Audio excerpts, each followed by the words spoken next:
Assalamualaikum warahmatullahi wabarakatuh.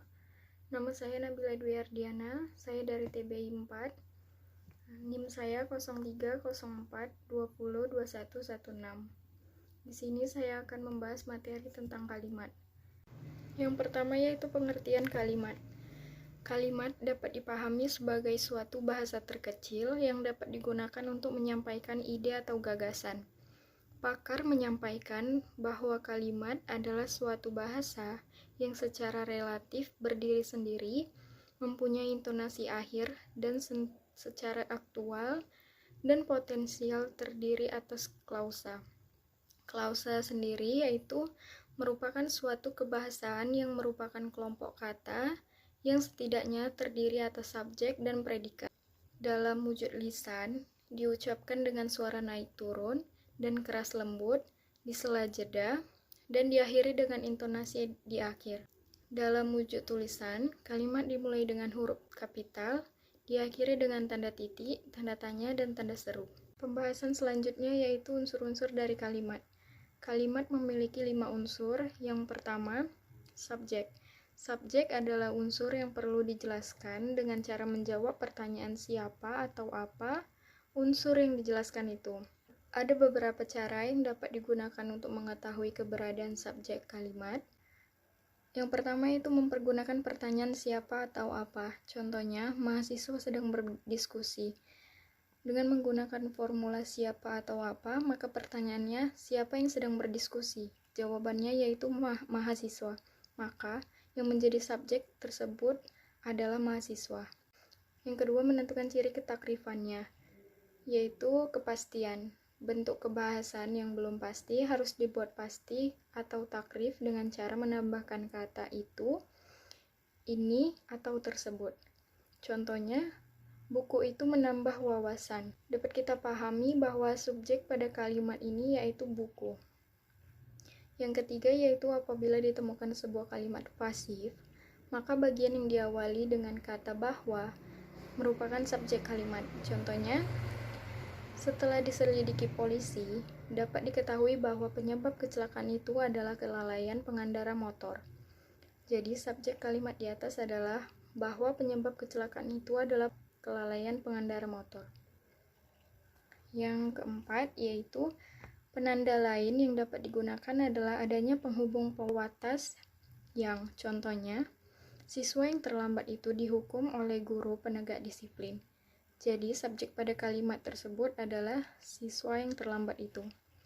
Yang kelima yaitu tidak didahului preposisi, seperti dari, dalam, di, ke, kepada, dan pada. Yang kedua yaitu ada predikat. Predikat adalah unsur yang menjelaskan keadaan atau perilaku subjek dengan cara menjawab pertanyaan mengapa atau bagaimana. Predikat dapat terdiri dari verba atau kata kerja dan adjektiva atau kata sifat. Penggunaan predikat biasanya dapat setelah subjek karena predikat menjelaskan keadaan dari subjek tersebut. Ada beberapa cara yang dapat digunakan untuk mengetahui keberadaan predikat. Yang pertama, mengidentifikasi predikat dengan formula pertanyaan. Contohnya, Andi terjatuh dari lantai 3. Yang kedua, mencari kata adalah dan ialah. Di dalamnya, biasanya kata tersebut digunakan sebagai predikat pada kalimat nominal. Kalimat nominal adalah kalimat yang predikatnya bukan verba atau kata kerja. Contohnya, jumlah pengunjung pasar malam adalah sekitar 200 orang. Yang ketiga yaitu mengidentifikasi predikat kalimat dengan cara menegasinya. Predikat yang berupa kata kerja dan kata sifat ditegaskan dengan kata tidak. Sedangkan jika predikat kalimat nomina, penegasannya menggunakan kata bukan. Contohnya, dia bukan karyawan tetap di kantor itu. Yang keempat yaitu verba dan adjektiva yang menjadi predikat dapat diawali dengan kata petunjuk aspek dan modalitas seperti telah, sudah, belum, sedang, akan, ingin, hendak, dan mau. Contohnya, para tamu sedang menikmati jamuan makan siang. Yang ketiga unsur dari kalimat yaitu objek. Objek adalah unsur kalimat yang harus ada di dalam kalimat verbal atau kalimat aktif yang predikatnya terdiri dari kata kerja transitif. Kata kerja transitif sendiri adalah kata kerja yang membutuhkan kehadiran objek, biasanya berawalan me, bentuk kata kerja yang berawalan ber, dan ke-an. Biasanya tidak memerlukan objek. Objek kalimat tidak akan hadir di dalam kalimat apabila tidak terdapat kalimat pasif. Kemudian kalimat itu merupakan kalimat dengan verba aktif transitif. Ciri-ciri objek sebagai berikut. Yang pertama, objek berada langsung di belakang predikat. Contoh, Vivi membagikan sumbangan. Yang kedua, objek dapat menjadi subjek pada kalimat pasif, ditandai dengan perubahan unsur objek dalam kalimat aktif menjadi subjek dalam kalimat pasif, yang disertai dengan perubahan bentuk verba predikatnya. Predikatnya berawalan di, contoh, sumbangan itu dibagikan oleh Vivi. Yang ketiga yaitu bentuk kebahasaan itu tidak dapat diawali dengan preposisi atau kata depan. Contohnya, Vika mengedit foto. Yang keempat yaitu pelengkap. Pelengkap merupakan unsur kalimat yang harus ada pada kalimat verbal intransitif yang menghendaki unsur yang melengkapinya. Ciri-ciri pelengkap yaitu yang pertama, terletak di belakang predikat, biasanya masih dapat disisipi unsur lain, yaitu objek, contohnya Andi berjualan koran. Yang kedua, tidak didahului preposisi pelengkap dan objek memiliki kesamaan. Sebagai berikut, yang pertama bersifat wajib karena melengkapi kata kerja dalam kalimat. Yang kedua, tidak didahului dengan preposisi. Yang ketiga, terdapat di belakang predikat. Yang terakhir dari unsur kalimat yaitu keterangan. Keterangan adalah unsur kalimat yang berfungsi untuk menjelaskan predikat. Dalam kalimat posisi, unsur keterangan ini dapat dipindahkan, biasanya terdapat di awal, di tengah, atau di akhir kalimat. Unsur keterangan tidak wajib hadir, maka keterangan dapat disebut sebagai unsur luaran atau periferal. Adapun fungsinya untuk menambahkan informasi pada kalimat itu. Berdasarkan hal tersebut, dapat diketahui bahwa ciri-ciri dari keterangan yaitu yang pertama tidak terikat posisi, yang kedua keterangan di awal preposisi atau kata depan. Keterangan dibedakan berdasarkan perannya dalam sebuah kalimat. Berikut adalah jenis-jenis dari keterangan. Yang pertama, keterangan waktu. Keterangan waktu berupa kata, frasa, atau anak kalimat yang menyatakan waktu. Keterangan berupa kata seperti kemarin, besok, sekarang, lusa, kini, siang, dan malam. Sedangkan keterangan waktu berupa frasa seperti kemarin pagi, hari Senin, 14 Januari, dan minggu depan. Keterangan waktu berupa anak kalimat ditandai oleh konjungtor seperti setelah, sesudah, sebelum, saat, sesaat, sewaktu, dan ketika. Contohnya yaitu gempa mengguncang kota Padang pada sore hari. Yang kedua yaitu keterangan tempat. Berupa frasa yang menyatakan tempat yang ditandai oleh preposisi seperti di, pada, dan dalam. Contohnya, Minda tinggal di pemukiman yang kumuh itu.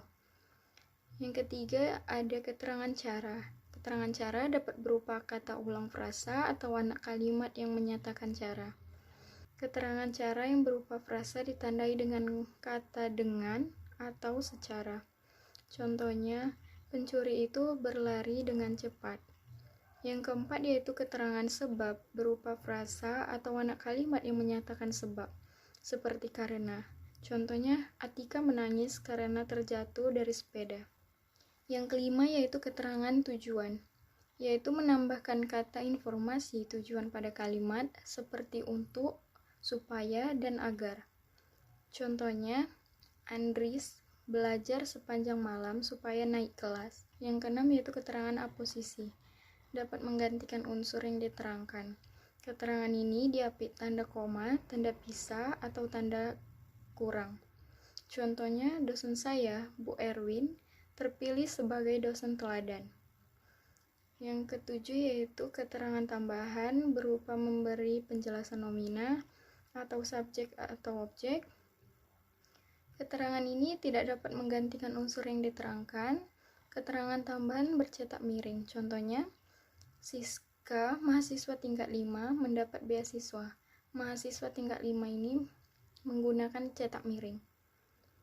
Yang kedelapan yaitu keterangan pewatas, berupa memberi pembatas nomina, misalnya subjek, predikat, objek, keterangan, atau pelengkap. Contohnya, mahasiswa yang mempunyai IP lebih dari 3 mendapat beasiswa. Pembahasan selanjutnya yaitu mengenai pola dasar kalimat. Di dalam pola dasar kalimat memiliki pola dasar, yang pertama yaitu SPOK, di mana kalimat ini nantinya memiliki unsur subjek, predikat, objek, dan keterangan. Contoh dari kalimatnya, Dian membaca buku di kamar. Dian sebagai subjek, membaca sebagai predikat, buku sebagai objek, di kamar sebagai keterangan. Pola yang kedua yaitu SPOPL, di mana kalimat ini memiliki unsur subjek, predikat, objek, dan pelengkap. Contoh kalimatnya, saya makan nasi yang dingin. Saya sebagai subjek, makan sebagai predikat, nasi sebagai objek, dan yang dingin sebagai pelengkap. Yang ketiga yaitu SPO. Dalam pola ini terdapat unsur subjek, predikat, dan objek. Contoh kalimatnya, Rara memasak rendang. Rara sebagai subjek, memasak sebagai predikat, dan rendang sebagai objek. Pola selanjutnya yaitu SPPL, di mana kalimat ini nantinya akan memiliki unsur subjek, predikat, dan pelengkap. Contoh kalimatnya, Rina bermain piano. Rina sebagai subjek, bermain sebagai predikat, piano sebagai pelengkap. Selanjutnya pola SPK, di mana kalimat ini memiliki unsur subjek, predikat, dan keterangan. Contoh dari kalimatnya, Sonia pergi ke kampus. Sonia sebagai subjek, pergi sebagai predikat, ke kampus sebagai keterangan. Pola selanjutnya yaitu SP verba, di mana kalimat ini nantinya akan memiliki unsur subjek, predikat yang dalam berbentuk verba. Contohnya, Anggi tertidur, di mana Anggi ini sebagai subjek dan tertidur sebagai predikat dalam bentuk verba. Pola selanjutnya yaitu SP nomina, di mana kalimat ini nantinya memiliki unsur subjek, predikat, di mana predikatnya berbentuk nomina. Contoh kalimatnya, saya mahasiswi. Saya sebagai subjek dan mahasiswi di sini sebagai predikat dalam bentuk nomina. Pola terakhir yaitu SP adjektiva, di mana kalimat ini memiliki unsur subjek, predikat dalam bentuk adjektif. Contoh kalimatnya, Roni rajin. Roni sebagai subjek dan rajin sebagai predikat di dalam bentuk adjektif. Hanya itu yang dapat saya sampaikan. Lebih dan kurang saya mohon maaf. Terima kasih atas perhatiannya. Wassalamualaikum warahmatullahi wabarakatuh.